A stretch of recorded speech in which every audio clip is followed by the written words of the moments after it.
Hey guys, what a week, right? The strong reactions that we received to our videos about feminism last week completely surprised me.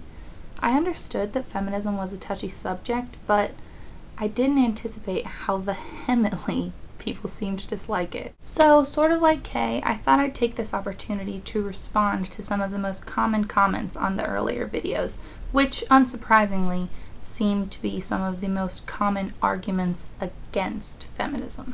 But first, I need to make this clear. I am a feminist, 100%. And for me, the definition of feminism is pretty simple. In fact, we could just use the definition from Google. Feminism is the advocacy of women's rights on the grounds of political, social, and economic equality to men. For me, this requires an understanding and acceptance of the historical systemic oppression of women, while also making note of the ways that that oppression continues today. Keep in mind that when I say women and men during this video, I mean people who identify as women and people who identify as men. So now to the comments. One of the points of discussion in multiple videos was the difference between feminism and so-called equalism or humanism. This sparked comments saying things like, "Lol, you're not even a feminist, you're like a humanist, why don't you just call yourself a humanist, lol." Obviously that's paraphrased.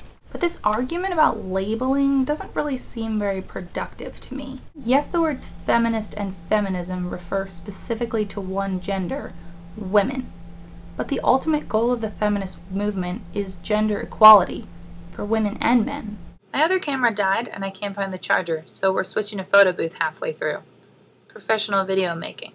Anyway, as I was saying, the ultimate goal of feminism is gender equality for women and men. And although I completely agree that it's very important for feminism to be involved in and not ignore intersectional issues such as racism, classism, and sexism, I don't think that that signifies that we need to throw out more specific terms like feminism and latch onto equalism as an umbrella term for everything.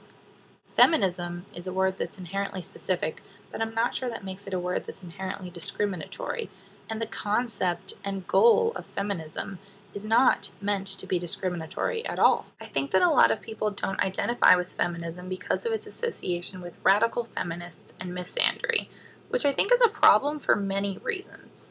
First of all, these radical feminists are often portrayed as irrational and unnecessarily angry, when in reality many of these women have past experiences with abuse and trauma from their husbands, boyfriends, male friends, fathers, etc., that are the reason why they dislike and distrust men. Most of the time, it doesn't just come out of the blue. And secondly, I don't believe that this stereotype of the angry feminist woman should be permitted to deter people from becoming feminists. We should endeavor to prove this stereotype wrong through the countless examples of kind and thoughtful feminists, not simply accept the stereotype and shun the word feminist because of it.